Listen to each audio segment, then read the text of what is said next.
Birinci lot deydiğim. Mana o'sha ma'lumga chin ko'nglimdan rahmat aytaman. Nimishqa deganda bu ma'lumni jo mas'uliyatchan, bekla mas'uliyatchan. Tamoqni ish qilib bir jihatdan bo'lam bu imtihonda o'tishimdagi birinchi sabab ma'lumda. Va ikkinchi turda pek ta'sir o'tgan, o'zimning jiddiylashadigan mijolim bo'lgan ekan, pek ta'sir o'tgandim. O chog'da 3-turdan birinchi qatimda o'tishimni o'ylab maqman, lekin ma'lum pek qattiq talabchan bo'lgan ekan. Bizga talabni yuqori qo'yib, ankin bizning vaqtimiz qanday vaqt chiqsa, qanday vaqt men ishdan 1 soat so'ramdimi, 2 soat so'ramdimi, shu vaqtimga ashman mashina deydigan vaqtni o'zi to'g'rilab berdi. To'g'ri. Degan 4-8 men titratan o'quvchimga xayr o'tadi intamidan.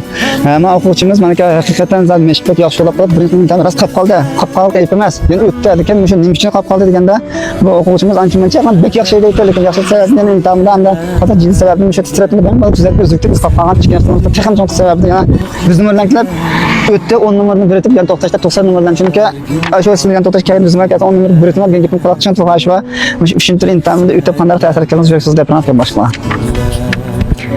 Birinchi lot deydiğim.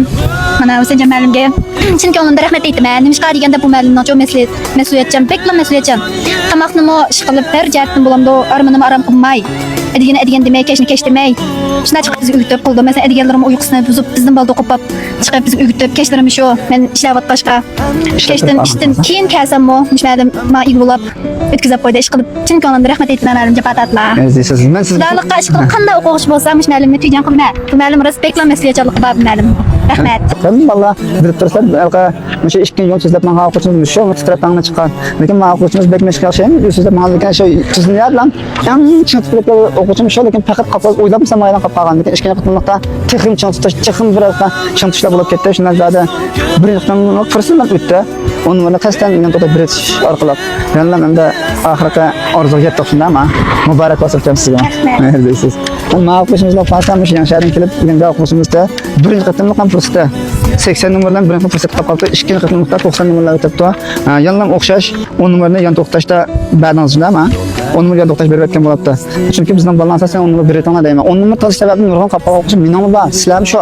Shunga o'xshamishlar bilan yan to'xtashganchalik bekka talishmaymiz. Shu birinchi qatimliqda o'tamiz sababini tushundingizmi? Ne numar tatda 10 numar.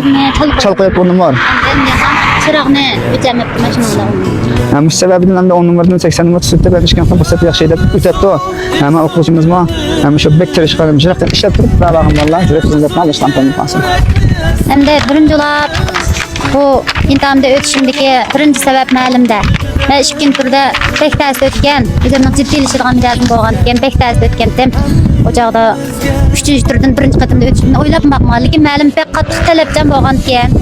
Bizga talabni yuqori qo'yib, ankin bizning vaqtimiz qanday vaqt chiqsa, qanday vaqt men ishdan 1 soat so'ramdimi, 2 soat so'ramdimi, shu vaqtimga ashman mashina deydigan vaqtni o'zi to'g'rilab berdi. To'g'rilab, talabni qattiq qo'yib, shunda yaxshi mas'uliyatchiliklar o'rgatganlik uchun men birinchi qatimda o'ylab maqmagan o'tishimni o'tdim. Rahmat ma'lum japochaklar. Sizga mana shu o'quvchimizmi hamda shu chiqishlar bizga chiqqan ma'lumotlashtirish va emiliyatdan sizlayman. O'tolmayganlar bor qo'limda. Shu bolalar yan to'xtashda, shu bola shu 10 numarni berib kelmay qolib qoldi. Mushun o'xshash ishlar bor. Hamda yanlam shu eng diqqatlangan shu yan to'xtashga diqqat qilsa, yanlam qo'zg'ashga diqqat qilsa, ham shunday qilgan bo'lsa aslida jiq qolib qolmaysizlar. Mushun qilgandan oyoqlashinglar mush bola o'xshash kunni kredi sangan avval kredi sangan aslida oyoqlashsani bo'ldi.